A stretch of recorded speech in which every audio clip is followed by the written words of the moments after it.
অন্নপূর্ণা ব্যানার্জিকে ডাকছি পুষ্পস্তবক দিয়ে বরণ করতে। বিশেষ করে অতিথি রঙ্গশেখর ভট্টাচার্য মহাশয়।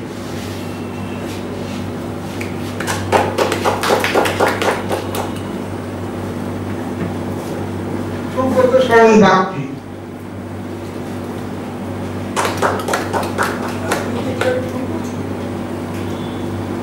সুনীতি মালাকার,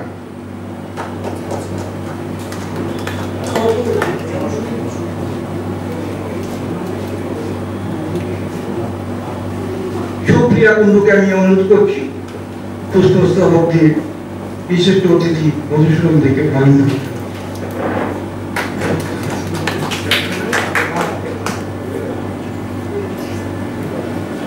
প্রসঙ্গত জানিয়ে রাখি, আপনারা সবাই জানেন যে আমাদের এই পত্রিকাটি বহু প্রচলিত পত্রিকা। আমরা এই পত্রিকার জন্য বহু চেষ্টা করেছি, প্রাণপণ লড়াই করেছি দোহেটের বুকে এই নবসত্য পত্রিকাটি চালানোর জন্য। যেহেতু আমরা দুজন দাঁড়িয়ে আছি, কেন্দ্রীয় সরকারি কর্মচারী থেকে অবসর গ্রহণ করেছি, তারপর আমাদের পেনশনের টাকা থেকে যা পাই সেই টাকা দিয়ে আমরা পত্রিকাটা চালাচ্ছি। এটা আমাদের একটা দিশা হয়ে উঠেছে। আমাদের উদ্দেশ্য তরুণ কবিদের লেখা নেওয়া, তাদের লেখা ছাপানো, সেই সঙ্গে প্রবীণ লেখকদের কথা। প্রসঙ্গত জানিয়ে রাখি, এইরকম একজন তরুণ লেখকের সন্ধান করতে করতে আমি ভাটপাড়ায় গিয়েছিলাম আমার এক বন্ধুর সঙ্গে। একজন লেখকের সন্ধান পেলাম, তার নাম আশুতোষ ভট্টাচার্য। উনি সারা জীবন লিখে গেছেন, বৃদ্ধ বয়স পর্যন্ত লিখে রেখেছেন, প্রচুর লিখেছেন, কিন্তু তার আফসোস তার কোনো লেখা আজ পর্যন্ত কোনো পত্রিকায় ছাপা হয়নি। শুনে আমি আমার বন্ধুকে বললাম, একটা কবিতা নিয়ে আসুন, কবিতাটা ছাপিয়ে দেবো। তার কবিতাটা ছাপা হয়েছে, কিন্তু দুঃখের বিষয় তিনি আর কবিতাটা লিখে যেতে পারলেন না, সম্প্রতি পরলোকগমন করেছেন। কাজেই আমরা তার আত্মার প্রতি শ্রদ্ধা জানিয়ে অন্তত 1 মিনিট নীরবতা পালন করি।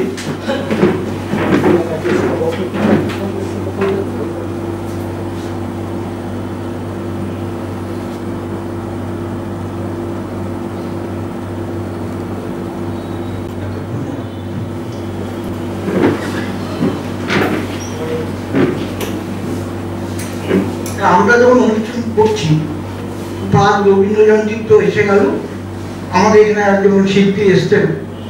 আমি চাইছি আমাদের রবীন্দ্রসঙ্গীত দিয়ে আমরা আমাদের আজকের উদ্বোধন অনুষ্ঠান আরম্ভ করছি। শিল্পী শিপ্রা কুণ্ডু, সুপ্রিয়া কুণ্ডুকে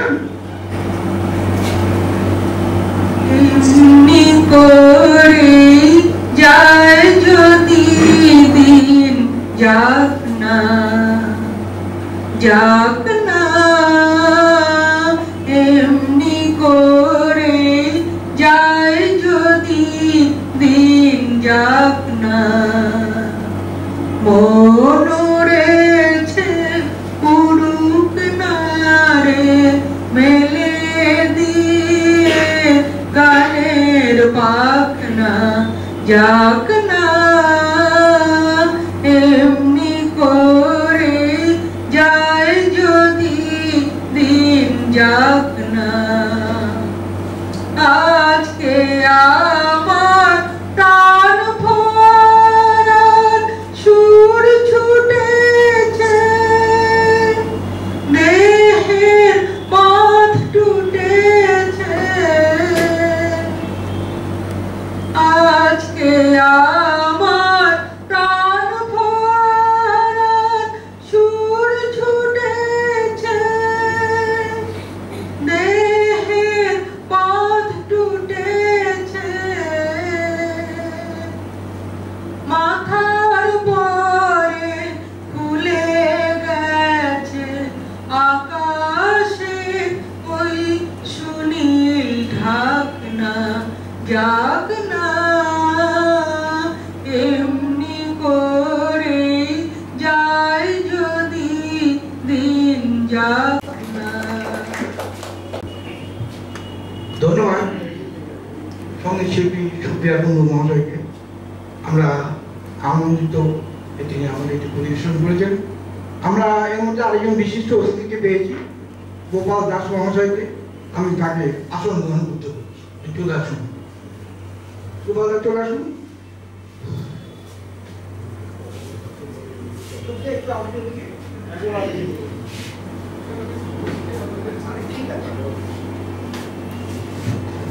পুষ্প দিয়ে বরণ করছেন চৌধুরী বন্ধু। এবারে মূল অনুষ্ঠানে আমরা ফিরে যাচ্ছি। আমাদের পত্রিকাটা প্রকাশ করবেন এখানে যে 5 জন অতিথি আছেন, আরেকজন অতিথি আসার কথা, আমরা তার জন্য ওয়েট করছি, কিন্তু আমরা বেশি দেরি করবো না। আপনারা যেসব অতিথিবৃন্দ এসছেন তাদের কাছে আমার অনুরোধ, আপনারা পত্রিকাটি ভালো করে দেখে বুঝে আপনারা আপনাদের মন্তব্য পেশ করবেন। এই মন্তব্যটাই আমাদের কাছেও হবে এবং পরবর্তী সঙ্গে আমরা কী ধরনের স্টেপ নেব সেটা আমরা বলে দিচ্ছি। আজকে যারা উপস্থিত এসছেন তাদের কাছে যদি কিছু স্টকে কবিতা বা গল্প থাকে আমাদের পরবর্তী সংখ্যার জন্য আপনারা আমাদের কাছে দিয়ে দিতে পারেন। আগামী সংখ্যা আমাদের শারদীয় সংখ্যা প্রকাশ হবে। আমরা প্রথমে আমাদের নবসূত্র পত্রিকার উদ্বোধন অনুষ্ঠানে আমি প্রথমেই বলছি আমাদের সভাপতি সচন্দ্রশেখর ভট্টাচার্য মহাশয়। সবাই পত্রিকাটা রাখেন সবাইকে ধন্যবাদ। পত্রিকা প্রকাশন অনুষ্ঠান আমাদের হলো, যেটা আমাদের মূল কাজ ছিল, বইটা দেখাও।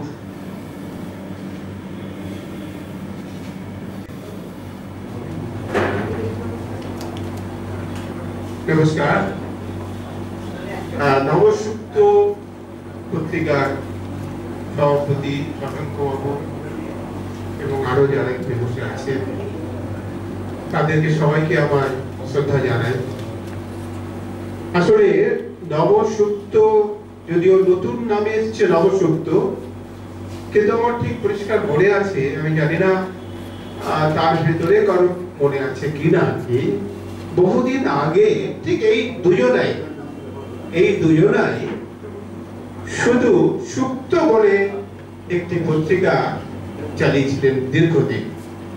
আজ নয়, সেটা প্রায় বছর 40 আগে, যখন আমরা নাটক করতাম সেই সময়ে নারায়ণ তো ছিলেন নাটকের সাথে এবং নির্মলেন্দুও একটা নাটকে আমাদের সাথে অভিনয় করেছে। তা আমরা যারা নাটকটা নিয়েছিলাম তার ফাঁকে ওরা ঠিক এই একটা পত্রিকা চালাতো এবং সেই পত্রিকা সুপ্ত। সেই সুপ্তর নতুন কলেবরে নতুন ভাবে আবার নবসুপ্ত হয়ে আমাদের এখানে নৈহাটিতে প্রকাশিত হচ্ছে এবং সেটা 3য় বর্ষ হয়ে গেল। এবং এই যে নতুন ভাবে যে আবার ওরা নিজেরা সংগঠিত হয়েছে এবং সবাইকে নিয়ে যে পত্রিকা প্রকাশ করছে আর কি, এটা অবশ্যই বড় পার্থিব সম্পদ, বেশি কথা বলার নেই। বাংলা সাহিত্যের প্রাণ স্পন্দন হচ্ছে মফস্বলের লিটল ম্যাগাজিন। লিটল ম্যাগাজিন যদি না থাকতো মফস্বল বাংলায়, বাংলা সাহিত্য এত পরিপুষ্ট, এত পূর্ণ কিছু স্তন্যবাহিনী হয়ে দাঁড়াতো না। আজকে যারা নিজেদের পকেট থেকে পয়সা খরচা করে, সংসার থেকে মূল্যবান সময় বার করে লোকের উপহাসের পাত্র হয়ে যারা সাহিত্য সেবা করেছেন, যারা কোনো অংশেই রবীন্দ্রনাথ আশ্রম করেছেন। আজকে নৈহাটির কথাই বলবো, যে সমস্ত সংস্থা, সে নাট্য সংস্থাই হোক বা সাহিত্যের পত্রিকা গোষ্ঠীর কিছু সংস্থাই হোক বা যা কিছু হোক না কেন, চলবে কি করে? কিছু নাটক পাগল আছেন, কিছু সাহিত্য পাগল আছেন। এই সমস্ত কিছু কয়েকজন পাগলের জন্য কিন্তু এখনো সেগুলো রয়ে গেছে এবং থাকবে। ঠাকুরকে দিতে গেলে তো একটা নকুলদানও দরকার পড়ে। সেই নকুলদানা দেওয়ার মতো পয়সা যদি আমি না পাই, কি করে আমি দেবো? এই কথাটা কিন্তু সবার আগে আমাদের মনে রাখতে হবে যে আমরা আজকে যারা পত্রিকার পেছনে দাঁড়াতে চাইছি, কিভাবে পত্রিকাটা দীর্ঘদিন চলে সেই দিকটাও আমাদের একটু লেখক হিসাবে এই কথাটা বলছি। আমার একটা লেখা আমি দিয়েছি, এর আগে যে সমস্ত লেখাগুলো দিয়েছি, বরাবরই আমি একটু অন্য ধরনের লেখা লিখতে আমি ভালোবাসি। এবার আমি লিখেছি রামকৃষ্ণ মঠ ও যীশু খ্রিস্ট। রামকৃষ্ণ মঠ ও যীশু খ্রিস্ট, এটা রামকৃষ্ণ মঠের সঙ্গে যাদের পরিচিতি নেই, যীশু খ্রিস্টের সঙ্গে ইতিহাস লব্ধ পরিচিত যাদের নেই, তাদের কাছে হয়তো এটা একটু কেমন কেমন লাগছে। এখানটায় আমি যেটা মূল যে জিনিসটা দেখাতে চাইছি যে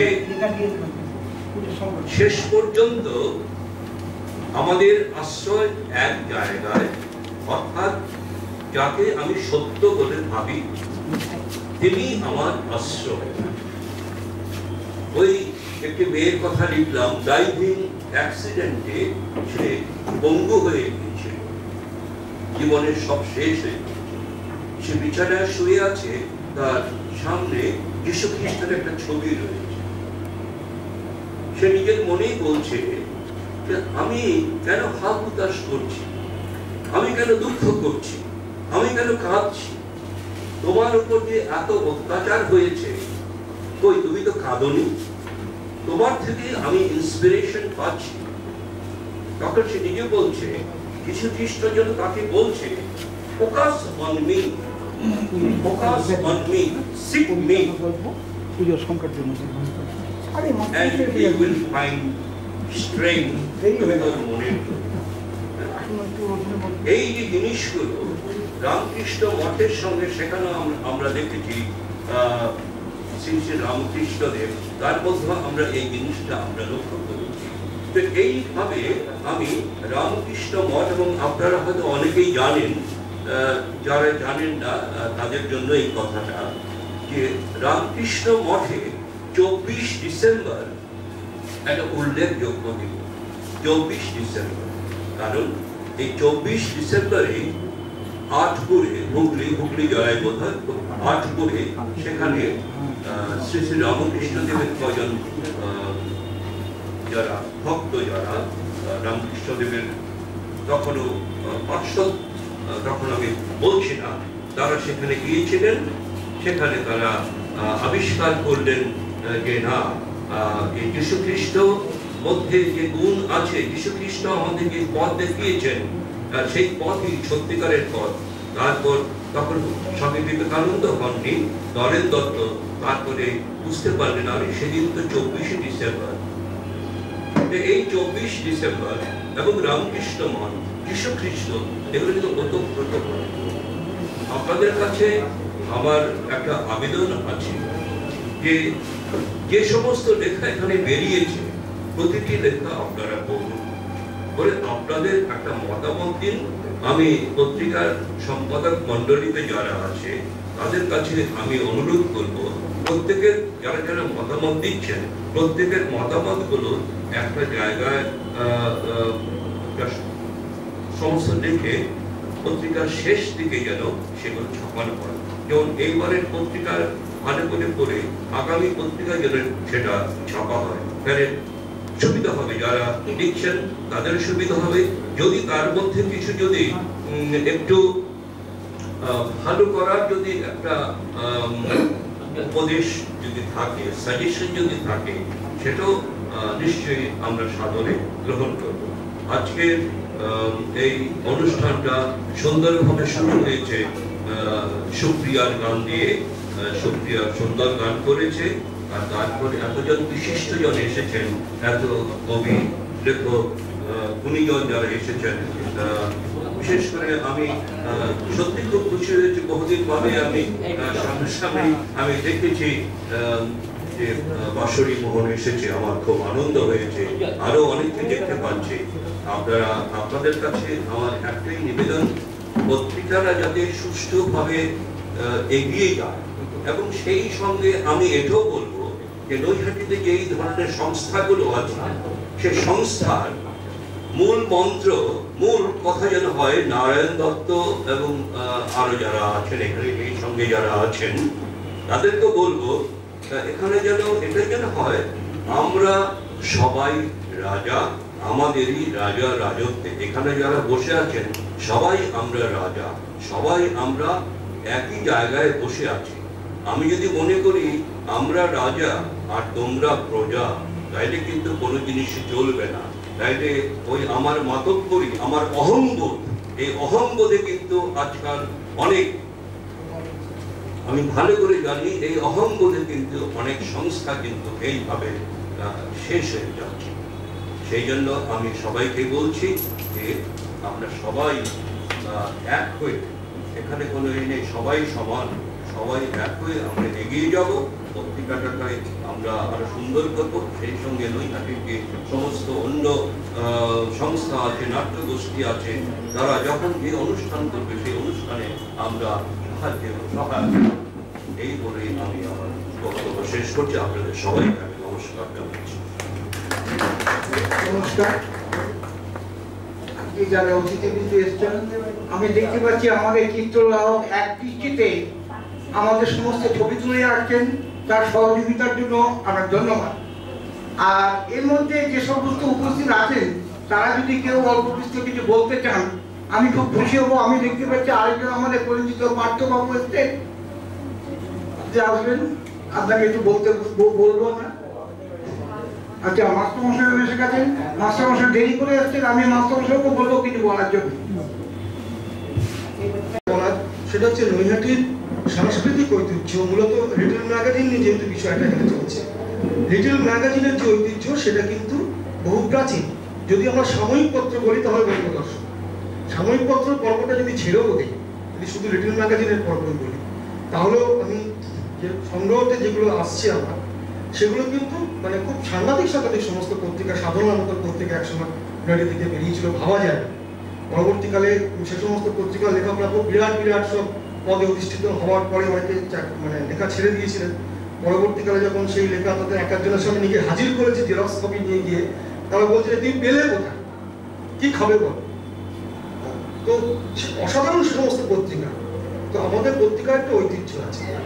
পাশাপাশি আমি কেনই কথাগুলো বলছি, যে আজকে আমরা যারা এই ক্ষুদ্র পত্রিকার সঙ্গে যুক্ত হয়েছি, যারা সমন্বয় করতে চাইছি, যারা লিটল ম্যাগাজিন বের করতে চাইছি, তাদের সে ঐতিহ্যগুলো একটু জানা দরকার। লিটল ম্যাগাজিন, কবি রবীন্দ্র পুরস্কারপ্রাপ্ত কবি পবিত্র মুখোপাধ্যায়ের একটা ইন্টারভিউ নিয়েছিলাম, সেখানে উনি বলেছেন যারা লিটল ম্যাগাজিন পাঠ্য, তুমি বলো তো কেন 50 বছর, 60 বছর, 100 বছর, 200 বছর লিটল ম্যাগাজিনের এই জয়ঢাক কেন বাজবে? লিটল ম্যাগাজিন হবে একটা ধূমকেতুর মতো, একটা স্ফুলিঙ্গ, এমন একটা স্ফুলিঙ্গ, হ্যারির ধূমকেতুর মতো, যেটা কবে আসবে তার জন্য গোটা পৃথিবী উন্মুখ হয়ে থাকবে।